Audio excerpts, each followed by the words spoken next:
Bom, eu já tive aqui hoje de manhã, já vi alguns rostos conhecidos e agora o trabalho vai ainda ficar mais interessante porque vocês ficaram por últimos, nós ficamos por últimos, mas essa vai ser a melhor sessão, hein? Tá?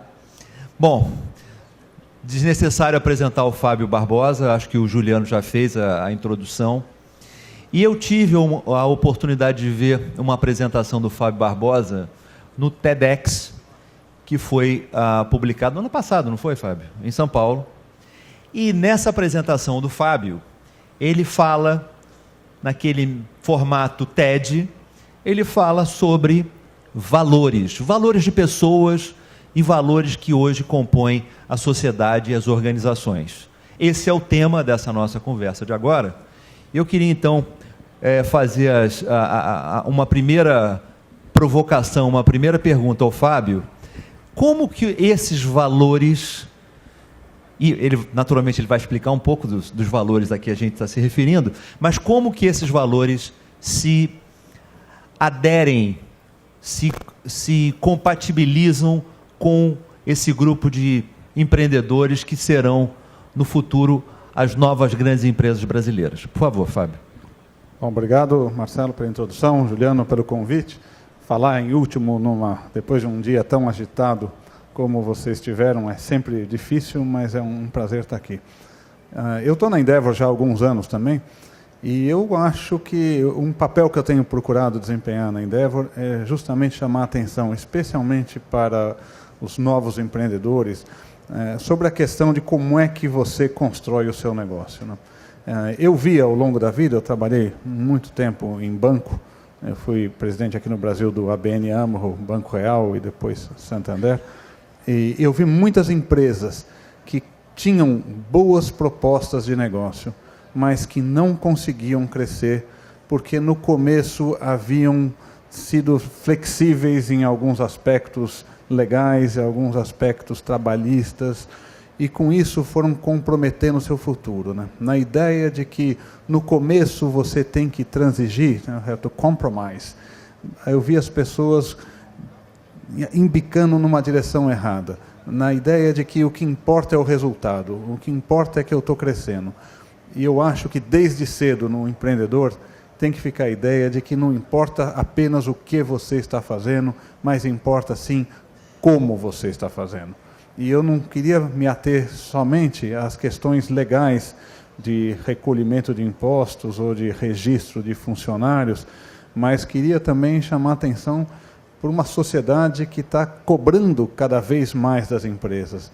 Não é para você apenas fazer o mínimo, é uma sociedade que quer saber como é que você lida com o meio ambiente, quer saber como é que você lida com a questão social, quer saber como é que você lida com os fornecedores, quer saber como é que você lida com os acionistas, transparência, governança, tudo isso faz parte daquilo que a sociedade cada vez mais cobra dos empreendedores.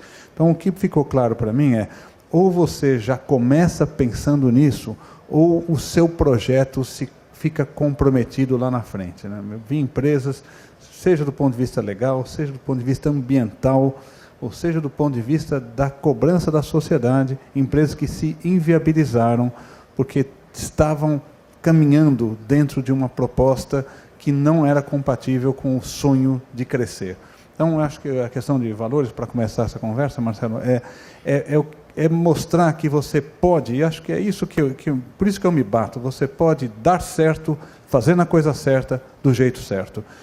No Brasil, em particular, sempre teve a ideia de que para você se dar bem, você tem que transigir, sabe como é que é assim mesmo.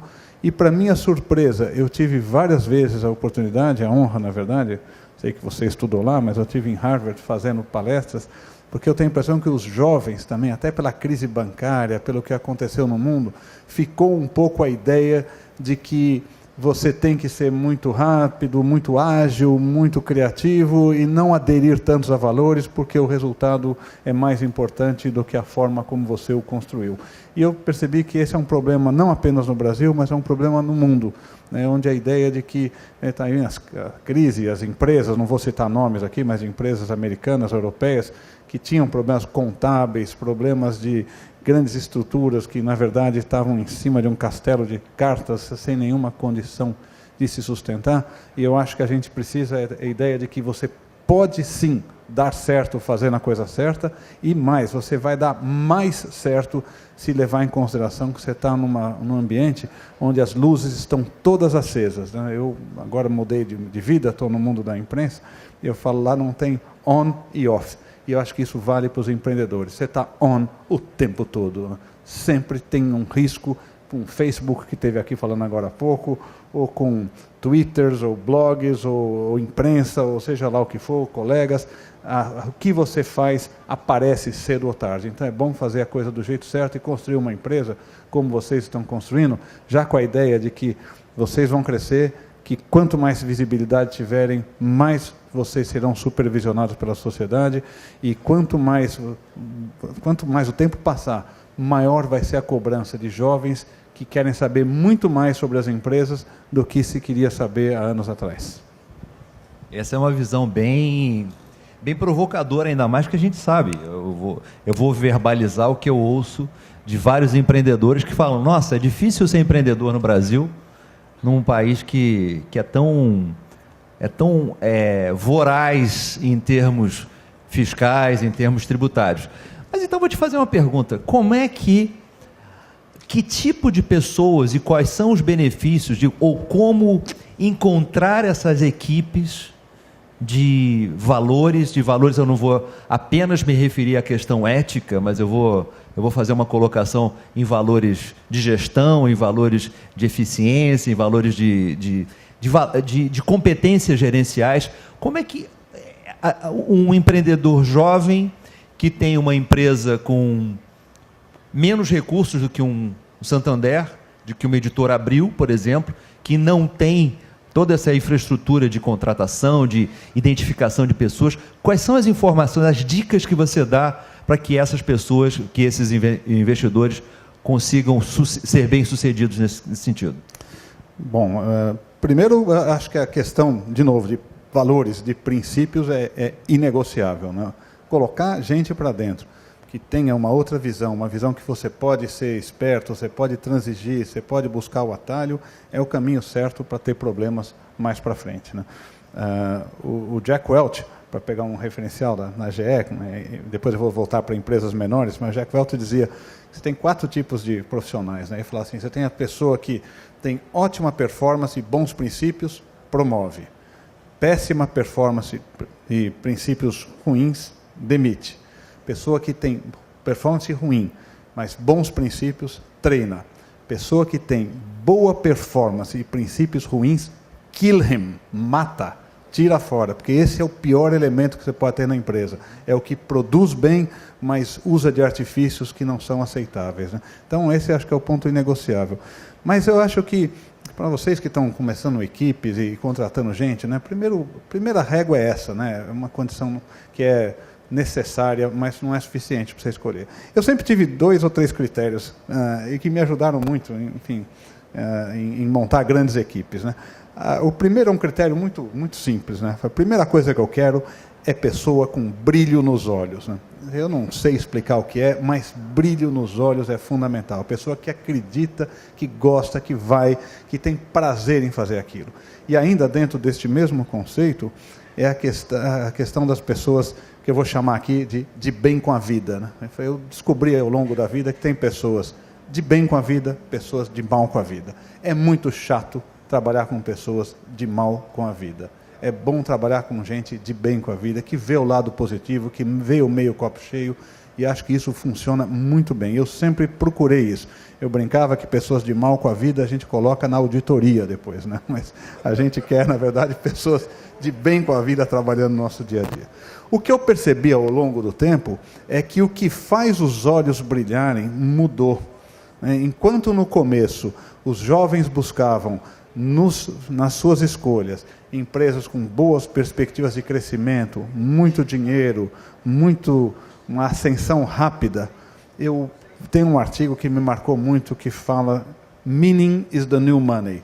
Significado é a nova moeda. O que os jovens procuram, vocês procuram, as pessoas que virão trabalhar com vocês mais ainda, é significado para o trabalho. O jovem quer saber por que ele está fazendo aquilo, que valor ele está agregando, que impacto aquilo tem na sociedade. Sempre escrevi aqui, Marcelo, sobre o prazer que você está tendo em trabalhar alguma coisa que tem impacto na sociedade. Ontem tivemos uma reunião com o pessoal da Fundação Lehman, bolsistas brasileiros no exterior, e todos muito interessados em trabalhar com políticas públicas, com educação. Há anos atrás, o pessoal estava querendo trabalhar em banco de investimento, em consultorias. Agora o pessoal quer saber como é que ele está fazendo, que tipo de projeto, por que ele faz aquilo. Então, eu acho que entender que os jovens que chegam nas empresas têm outras ambições, eles querem saber por que eles fazem aquilo. Isso é crescente, essa juventude tem mais em comum entre eles do que em cada país. Então, acho que isso vale para todos, né? Acho que essa visão é importante. E terceira coisa é a questão do perfil da pessoa, né? Eu sempre falo que as pessoas não têm qualidades ou defeitos. É importante para cada um, quando for selecionar, ter isso. Não existe qualidades ou defeitos. O que existe é um perfil.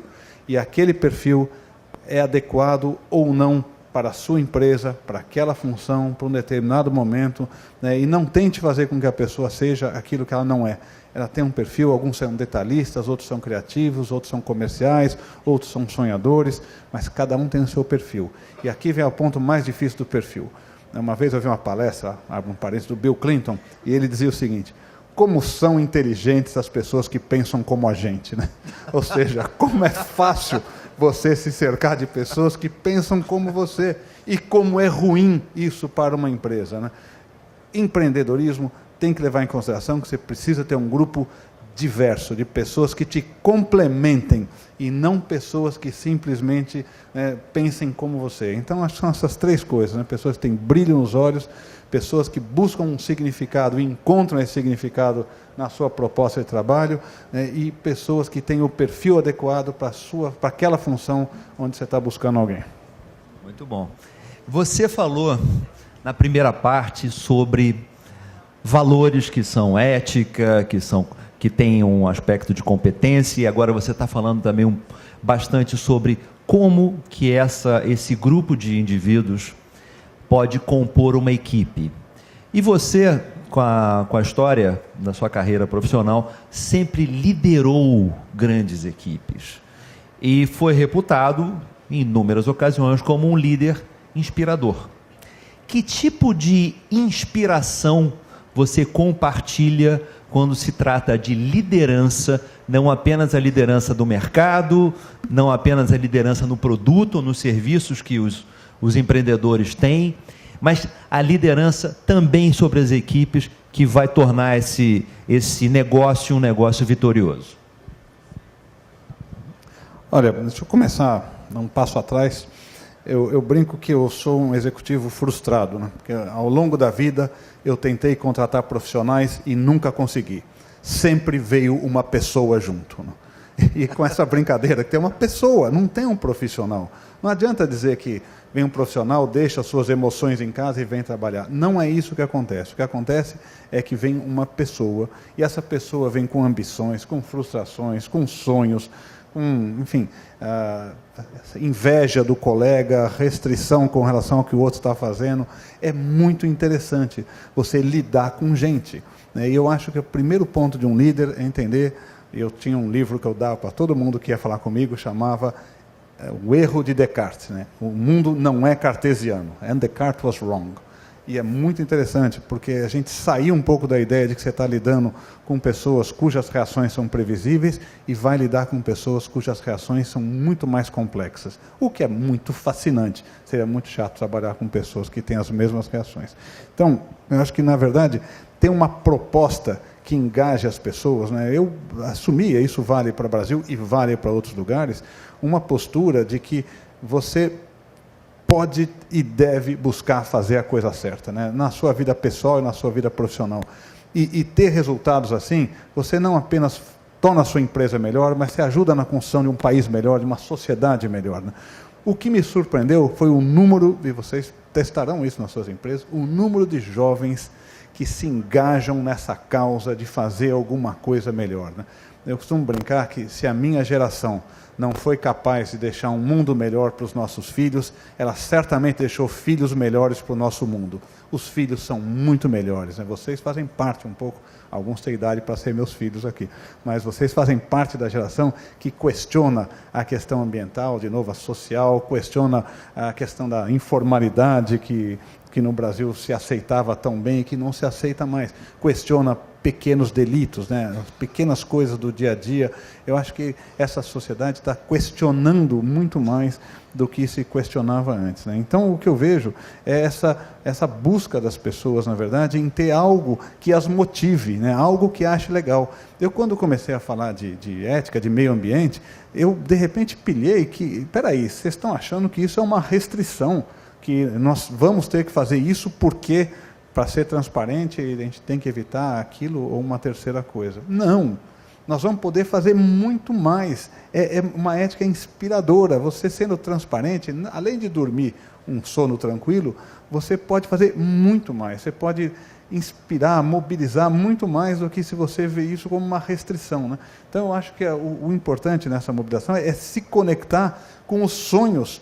E por isso que eu comecei respondendo que você trabalha com gente. Quais são os sonhos e expectativas? Obviamente tem que ter o crescimento, obviamente tem que ter o aspecto financeiro, as pessoas estão lá também para se estabilizar na vida, mas, acima de tudo, você tem que trazer pessoas que pensem da mesma maneira como a sua empresa está pensando nesse momento do empreendedorismo, né? Que impacto terá, que perspectiva terá e a certeza de que as pessoas estão construindo um mundo melhor. Eu acho que o que eu consegui mobilizar, e até hoje eu tenho tido, felizmente, sucesso nisso, em trazer essa visão, porque acho que o mundo, e o Brasil, vou falar mais para o Brasil, carece de referências de empresários e de executivos que tenham sido bem-sucedidos sem transigir. E eu acho que esse é o ponto que eu busco na vida. O Fábio inspira a gente com uma visão muito reta, muito clara e muito poderosa, muito positivo. Isso é muito poderoso.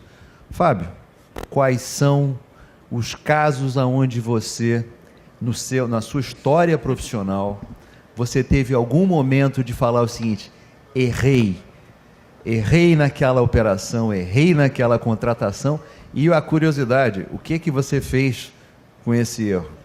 Olha, eu vou dar 2 exemplos, um com pessoas, vai ser o segundo, e o primeiro eu vou falar de negócio, que é importante o primeiro. Há muitos anos atrás, 15 anos atrás, 20 anos atrás, no mercado financeiro, e vocês vão ter casos similares a esse, alguém chegou para mim e falou assim: olha, nós estamos perdendo participação de mercado porque determinada operação está sendo feita desta maneira pelos concorrentes e com uma redução tributária, pagando menos impostos, a gente vai estar perdendo espaço, que nós temos uma estrutura cara, ele tem uma estrutura mais barata, eles estão ganhando mercado, nós estamos perdendo mercado, não dá mais. Eu achava aquilo lá meio estranho.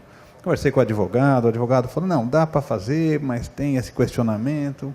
Mas o fato é que o que me levou a tomar a decisão foi outra coisa, foi a pressão dos outros estão fazendo. Os outros estão fazendo, se a gente não fizer, a gente perde mercado.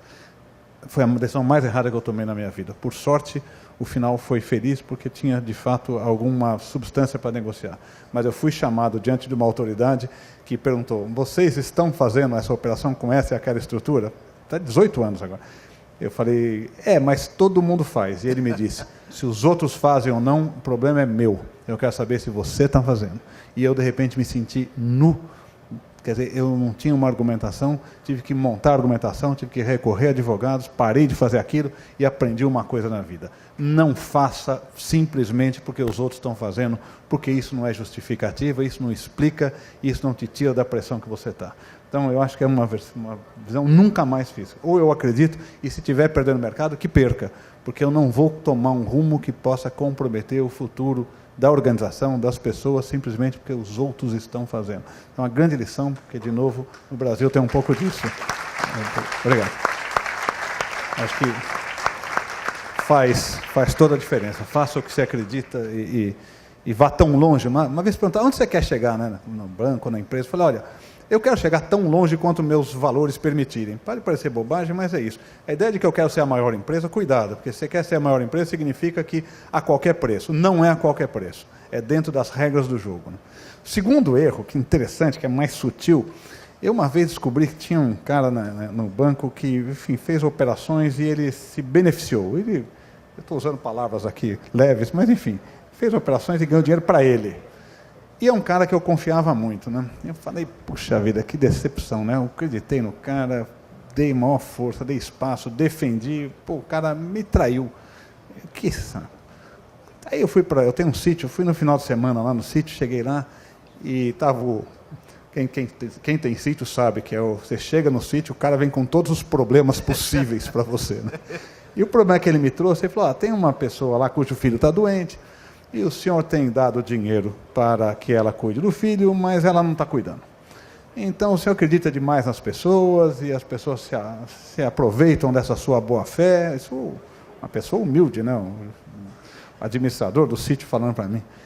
Eu fui dormir aquela noite e falei, será que está errado? Quer dizer, numa sexta-feira à tarde e no sábado de manhã, 2 casos me são apresentados onde, por eu ter tratado as pessoas com boa fé, elas haviam tirado vantagem disso. Eu dormi no sábado, domingo acordei com uma força que eu não sei de onde vem, e disse, quer saber, eu me dei bem na vida acreditando nas pessoas. São 2 casos isolados, eu não vou mudar meu jeito de ser. Eu vou continuar acreditando nas pessoas, vou ficar um pouco mais atento, mas eu não vou virar e se passar a desconfiar de todo mundo simplesmente porque 2 casos isolados na vida teriam realmente sido, enfim, operações onde eu fiquei meio de bobo na história. Mas eu voltei e falei, nesse caso eu não vou mudar. Então, no primeiro caso eu mudei, nunca mais faço alguma coisa simplesmente porque os outros fazem, mas no outro caso, que é a mesma teoria, eu vou fazer o que eu acredito. Eu acredito em fazer a coisa certa e eu acredito nas pessoas. E, em geral, me dei muito bem. Então, eu acho que a gente tem que tomar cuidado também para não ficar focado na exceção, no erro, naquele caso isolado, e ter certeza de que no atacado você acertou a acreditar nas pessoas. Muito bom. A gente está chegando perto do fim do nosso painel e, naturalmente, a gente tem um grupo aqui de pessoas que tem os seus projetos, tem os seus negócios e os seus empreendimentos. Fábio, que tipo de mensagem, para a gente fazer um encerramento, que tipo de mensagem você poderia consolidar, que eu acho que tem um pouco de tudo que você vem falando, vem atuando como exemplo, como uma pessoa que tem uma mensagem com atitude real, concreta, positiva. Que tipo de última mensagem que eventualmente a gente deixou de transmitir, que seja complementar a toda essa noção dos valores, de fazer a coisa certa, você gostaria de compartilhar conosco? A primeira coisa, vocês estão começando agora, é pensar no longo prazo. Tem que pensar realmente que esse negócio vai longe, que vocês vão crescer, que o que vocês estão fazendo vai ser julgado por outros, vai ser visto por outros. E uma vez eu cruzei com um empresário americano, que, vou tentar lembrar o nome da empresa, ele mexia com carpetes, agora me foge o nome dele. E no fundo o que ele dizia era o seguinte, você vai ser julgado amanhã pelo que você fez hoje, com os valores de amanhã. Então não adianta cumprir a lei hoje. Precisa olhar qual é a tendência desse negócio. Quer dizer, questão ambiental é um bom exemplo, questão social, questão regulatória, vai ser lá na frente, questão de direitos, princípios, patentes, porque depois, e acontece hoje, essa empresa, na verdade, era julgada hoje pelo que tinha feito 10 anos atrás, mas 10 anos atrás era legal fazer. Pois é, mas hoje não é mais, você está sendo julgado hoje pelo que você fez 10 anos atrás. Né? E Interface é o nome da empresa, é uma empresa de carpetes. Então, primeira coisa, pensar no longo prazo. Segunda coisa, é lembrar que resultado é consequência. A palavra resultado, seja em inglês, seja em português, ela sugere que é consequência de alguma coisa. Ninguém pode focar no resultado. Você tem que focar em quais são as variáveis que determinaram aquele resultado. Então, essa é a segunda coisa. Terceira coisa, assim, nós somos do tamanho dos nossos sonhos. Pensem grande. Pense em grande, você fazendo a coisa certa, correta, você entendendo que o resultado é consequência. Pense grande, você na verdade a sua empresa vai ser do tamanho que você tiver sonhado. Né? E por fim, para terminar exatamente no horário, eu vou terminar com uma citação do Gandhi, que eu acho muito legal. Né? Ele fala assim, nós temos que ser a mudança que queremos ver no mundo. Se a gente quer um mundo transparente, onde as pessoas fazem do jeito certo, que as pessoas são julgadas com base no mérito, nos valores, Comece isso na sua casa, no seu ao redor, na sua empresa, e se qualifique então como cidadão para criticar se o governo está fazendo certo ou errado. Mas faça você, dentro da sua empresa, aquilo que você quer ver ser feito no mundo. Acho que é isso.